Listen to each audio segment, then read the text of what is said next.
Mucha de nuestra educación sentimental se ha dado en campamentos de verano generalmente.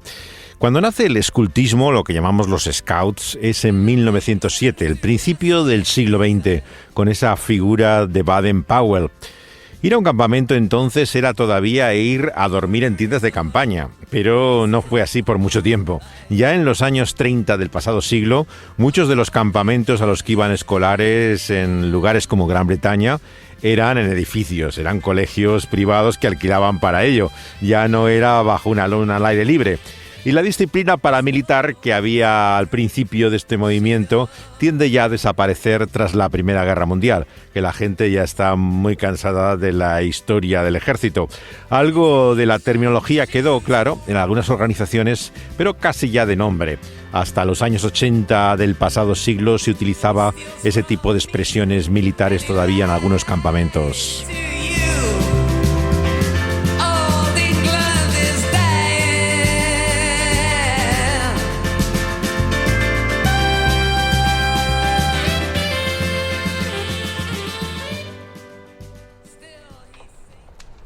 La conversión de John Stott al cristianismo evangélico no fue en un campamento, de hecho, pero sí en relación con la visita a su escuela de un representante de la Unión Bíblica, que se dedicaba fundamentalmente a organizar campamentos en este caso. La visión de Bass era alcanzar con el evangelio las elitistas escuelas privadas que se conocen como públicas en Gran Bretaña.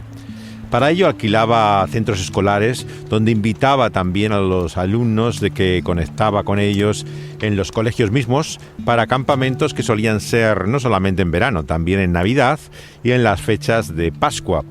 A lo que Stott asistió durante años, pero que también acabó organizando. Se convirtió de hecho en el brazo derecho de Bass mientras estudiaba ya en la Universidad de Cambridge.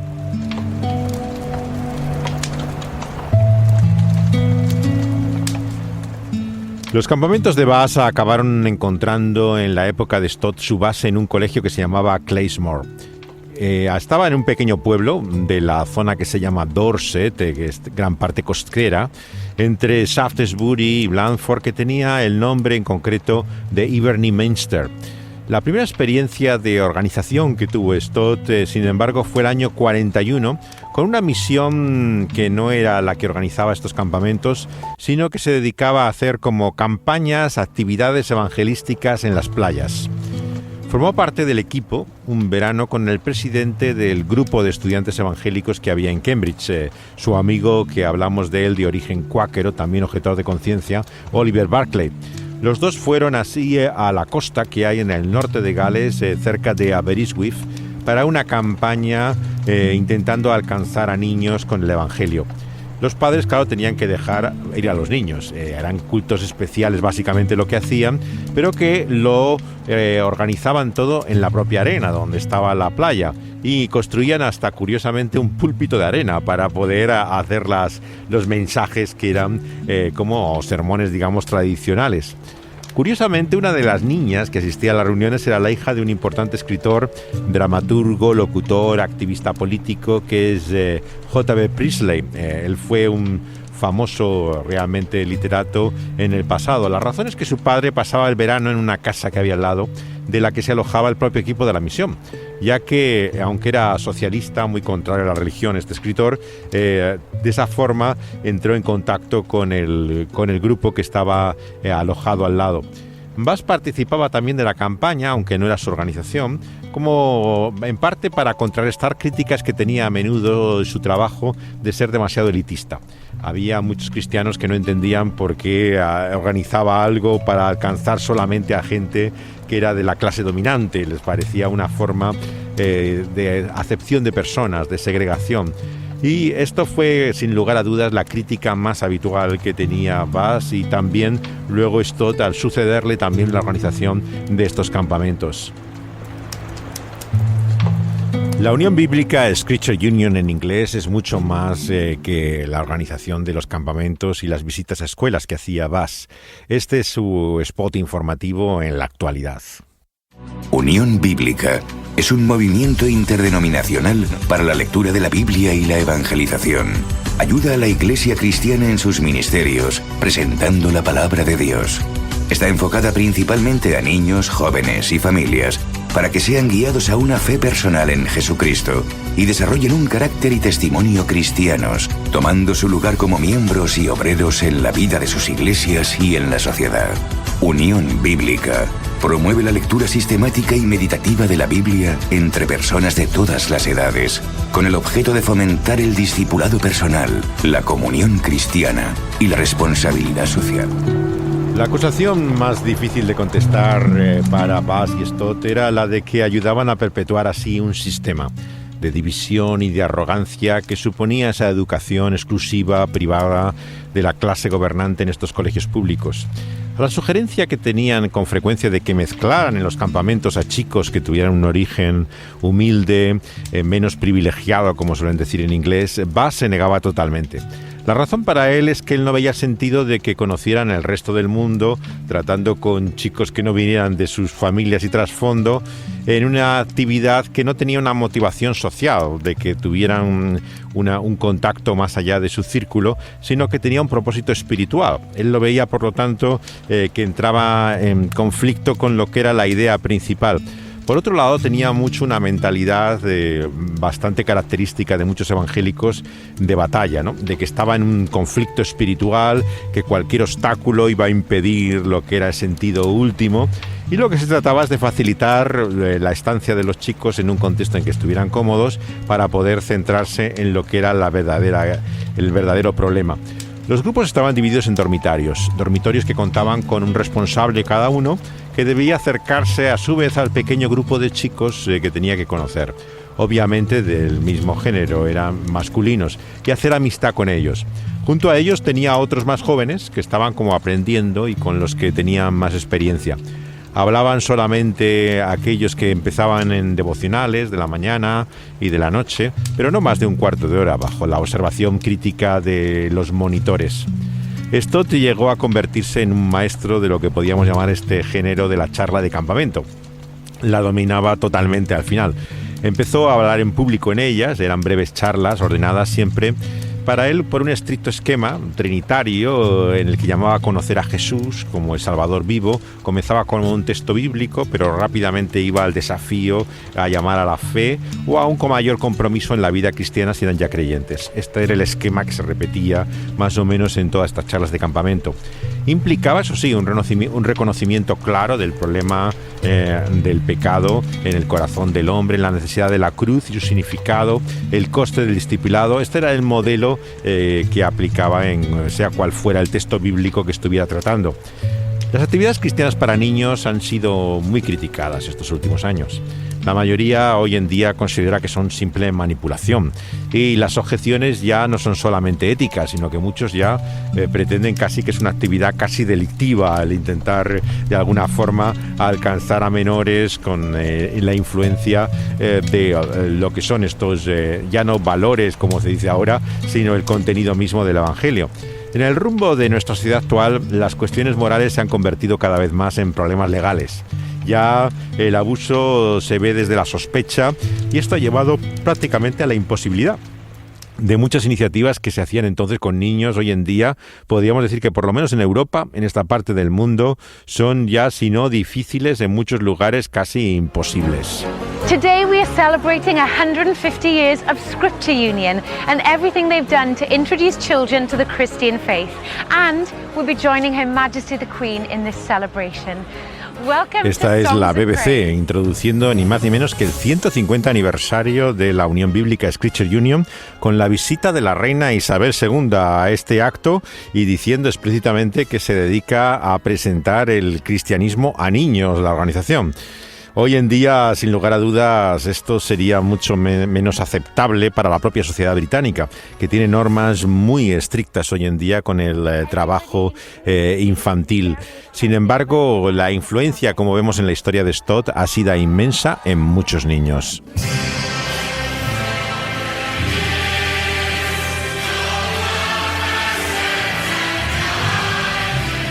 Y este es el himno que se compuso para el centenario, ahora cumplido 150 en ese acto en el que asiste la reina, pero cuando cumplió 100 se hizo este himno evangélico de aire tradicional al cual acompaña intentando mover la boca por lo menos la reina, entonándolo también juntamente con otros personajes de la familia real. Stott aprendió de Bas que la evangelización no debe ser manipuladora. El estilo de los campamentos era relajado, informal, por lo que Bas tenía una aversión a lo que él llamaba especialmente intensidad, que era una palabra favorita suya para demostrar lo que quería siempre evitar. En estas actividades se evitaba la presión por lograr una respuesta emocional a la presentación del Evangelio. Eso es lo que llamaba él algo intenso. Era el caso de adolescentes, además, que no suele tener un efecto duradero, creía él, y no tenía sentido orquestar toda una operación simplemente para una impresión sentimental. El humor era usado también como una forma de relajación y como una manera de ayudar a pensar en las cosas calmadamente. Cuando colaboraría luego con Billy Graham, Stott también se expresó críticamente a veces sobre las campañas que solía hacer el conocido evangelista, que muchas veces le parecían demasiado manipuladoras, en los cuales se tocaba demasiado ese aspecto emocional, que es un poco inevitable, claro, en muchos predicadores populares.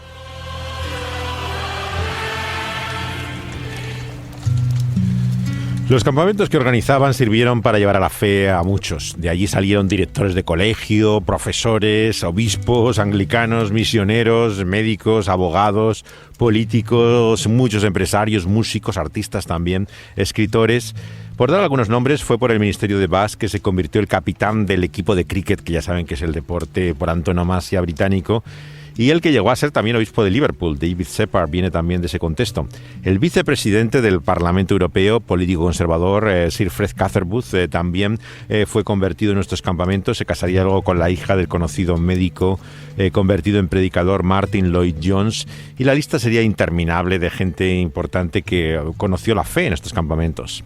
Stott se convirtió en el secretario, era el tesorero de esa obra y organización de Bas cuando estudiaba en la Universidad de Cambridge. El primer campamento del que tiene responsabilidad fue en el verano del año 40. Tenía entonces 19 años.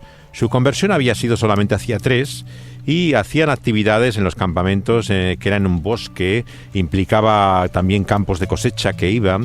Y el trabajo de Stott no se crean que estaba allí en medio. Era generalmente a la administración, estaba metido en un despacho y lo que hacía era pagar facturas, se ocupaba de los seguros, llevaba la contabilidad, hacía inventarios, listas, constantemente estaba con papeles, con horarios, recordatorios. Era un trabajo que no era particularmente creativo, pero a lo que se dedicaba él en su juventud para ayudar a Bas, ¿no? Él se reunía con un equipo, eso sí, había una reunión de oración, coordinaba la actividad de todos ellos y era famoso sobre todo por unas hojas blancas que repartía siempre, en el cual decía para cada uno lo que tenía que hacer. La responsabilidad estaba ya determinada y no había dudas porque se lo ponía por escrito. Con una máquina de escribir que tenía en su propia habitación de estudiante universitario, se dedicaba a preparar toda esta interminable cantidad de tareas en cada hoja que iba distribuyendo. Además, incluía siempre un apartado para recibir de ellos críticas y sugerencias. Él siempre estaba muy abierto a lo que llaman ahora feedback, esta expresión inglesa, de recibir reacciones de todo tipo, incluido las que podían ser de contenido más negativo. Hay algunas cosas que ya tenía Stott y que iban a caracterizarle toda su vida. La primera de ellas, por ejemplo, era su impresionante capacidad para recordar el nombre de las personas. Apenas veía a los chicos en el pasillo cuando salía y entraba de su despacho o en el comedor, que comían juntos. Sin embargo, sabía el nombre de cada uno de ellos. Lo llamaba por su nombre propio en cuanto lo encontraba al chico. Esto me sorprendió siempre de Stott. Toda su vida él tenía la capacidad de poder volver a ver a alguien que durante años no había vuelto a encontrar y recordaba exactamente su nombre propio. Muchos intentaban explicarlo diciendo que en su círculo íntimo sobre todo había la idea de que él tenía una práctica de hacer listas de oración. La realidad es que él nunca lo dijo, yo nunca se lo escuché semejante cosa y no era la última persona que te decía estoy orando por ti, o sea, no tenía ese tipo de lenguaje tan habitual del mundo evangélico porque consideraba siempre que era como una excesiva llamada de atención a su persona, como intentar de alguna forma que captar tu atención o que pensaras que eras especial para él y que de alguna manera se sintiera halagado. Y eso él lo aborrecía, ¿no? Todo ese intento, digamos, de llamar la atención sobre su espiritualidad en concreto. Pensaba con las palabras del Señor como que estos son prácticas que uno ha de tener en privado, discretamente, sin llamar la atención sobre ellas, ¿no? Él, además, vemos que no le gustaba de esa forma mostrar otra atención que lo que tenía, realmente el interés por la persona. Otra virtud que ya mostraba esto tan joven era esa paciente capacidad pacificadora que mostró toda su vida. Su vocación al ministerio eclesial hizo que no se convirtiera en diplomático, que era la carrera a la que él iba dirigido por sus estudios en la Universidad de Cambridge. Sus padres es lo que quería que entrara, en el servicio de asuntos extranjeros del ministerio británico. Pero ejerció en cierta forma esta función. Lo que pasa que era en el mundo cristiano tan dividido como está el mundo en general, en el cual él llevó a cabo esta tarea. Como cualquier grupo de personas, había a veces en aquellos campamentos discusiones largas, inútiles, que no llevaban a ningún sitio, como ocurre en todas partes. Y Bass solía decir entonces, para concluir el debate, tenía unas palabras muy famosas que decía: algunos de nosotros nos reuniremos para solucionar esto. Y acababa el debate y se marchaba. Stott aprendió en cierta forma de él, no tan cortante y molesto como era ese comentario suyo al acabar las discusiones bruscamente, pero sí que había una forma de resolver conflictos, por el cual no se prolongaran las discusiones eternamente. Cada vez que había un problema, por ejemplo, con padres de los chicos, transportes que tenían que traer un material que necesitaban para el campamento, trabajadores que había de alguna forma, bien en el campo, la cocina, y que traían conflictos para resolver, siempre le llamaban a él porque tenía esa increíble capacidad, primero para apaciguar a aquella persona que venía fuera de sí, airada totalmente, para una bronca inmensa, y él sabía cómo manejar a una persona así y tranquilizarla. Su ansiedad de repente disminuía y le persuadía incluso al más reticente de lo que tenía que decirle. Todavía cuando escribo estas reflexiones originalmente en medio de una pandemia, recordando en este centenario a Stott y ahora en estos programas estamos pensando sobre diferentes momentos de su vida, parecería como que no es ya del siglo pasado estas historias, sino de otra vida, Muchos podemos decir que de hecho, gracias a los campamentos, somos lo que somos, No es extraño que tantas historias de reencuentros que se han hecho también a lo largo de la afición y en el cine ocurran en escenarios de campamentos. De alguna manera es como que han marcado nuestra vida. Primero porque yo creo que nos separaban del medio familiar. Yo creo que todavía hoy, claro, los medios familiares son muy protectores y sobreprotegidos. Los chicos tienen poca relación fuera de la escuela con otros chicos en un contexto que no sea rodeado de sus padres. Los campamentos era la forma siempre en la cual se separaban de ese medio, de la rutina de cada día, y encontraban una realidad distinta. Y por lo tanto, estábamos abiertos, influenciables, teníamos experiencias que no eran comparables a las que había normalmente en nuestra vida. Incluso aquellos que no somos tan sociables y hemos aprendido a convivir, por lo menos mínimamente en un campamento, a sobrevivir, por lo menos en medio del grupo. Stott pasaba más tiempo en su habitación que en las actividades que organizaba, pero él no tenía ocasión tampoco en Cambridge de hacer lo que hacía falta para llevar a cabo el tiempo práctico. Iba corto de tiempo y por lo tanto tenía que recluirse para hacer todos estos papeles y gestiones. Todos somos diferentes y claro, hay personas que de alguna forma tienen más capacidad social que otras, pero nos necesitamos unos a otros y necesitamos aprender a vivir con una mínima capacidad de convivencia. Y los campamentos tenían esa función. Te enseñaban a vivir en cierta forma en la comunidad. Nadie es una isla, decía el famoso poeta y predicador John Donne, y ciertamente era una de las frases más repetidas por Stott. A él le gustaba mucho ese verso del poeta puritano. En esta era de Internet yo creo que vuelve a proliferar otra vez una vida ausente de la comunidad, Hablamos incluso en estos tiempos de pandemia de distanciamiento social, ¿no? Bueno, sería personal, porque si es social, mala cosa tenemos, ¿no? Si realmente ya perdemos de toda idea y concepto de comunidad, ¿no? Internet es cierto que no ha ayudado a esto. Hay algunos que se dedican incluso a pontificar en las redes sobre cuál es la verdadera fe y no tienen ni una comunidad a la que pertenecen. No asisten ni a una iglesia y te están dando clases de cristianismo todo el tiempo. Esto es un problema serio, particularmente en el mundo evangélico, en que cualquiera puede manifestarse como tal. Nadie te va a preguntar de qué iglesia eres cuando discutes sobre un tema u otro. Nadie te quiere averiguar realmente de dónde vienes. Y esto hace, claro, que mucha gente sean francotiradores que no pertenecen a ningún sitio. O sea, gente que realmente está haciendo la batalla por su cuenta y que no se reúne con nadie, absolutamente con nadie. Todo esto ha creado una cultura de personajes aislados, fanáticos, ¿no? Gente que tiene incluso, pues como en nuestra ciudad, centenares de iglesias y no va a ninguna de ellas, porque ninguna está a la altura que ellos requieren, a la exigencia y demanda para poder ya no ser miembros, sino siquiera poder visitar sus reuniones. Y lo peor es que en vez de avergonzarse por ello, muchos lo que exhiben es su independencia. Es como si fuera un orgullo, ¿no? Ellos no se mezclan, no se manchan, no se contaminan con el resto de los demás. Y es más, nos recriminan a los otros por no ser tan cristianos como ellos, ¿no?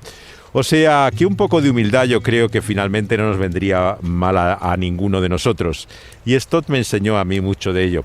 Creo que realmente entender el cristianismo es entender que seguir al Señor Jesucristo es tener también la humildad que se requiere de Él y la necesidad comunitaria. Formamos parte de una familia, pertenecemos realmente a un cuerpo, tenemos que vivir en relación unos con otros. Si no, ¿de qué cristianismo hablamos? Démonos cuenta finalmente que en el Nuevo Testamento no hay cristianos en iglesia. Es verdad que hay personas que viven aisladas, como Juan en la isla de Patmos, porque está perseguido. Jeremías puede estar metido en una cueva y los cuervos alimentarle. Pero claro, eso entendemos fácilmente que no es el modelo habitual en el cual se presenta el creyente en la Biblia. Son circunstancias excepcionales. Por lo tanto, cuando convertimos en norma lo que es extraordinario, lo que es anormal, caemos en un grave peligro. Por lo tanto, debemos aprender también algo de lo que muchos de ellos podemos estar agradecidos a aquellos campamentos, a lo que significa la fe y la vida como una experiencia comunitaria.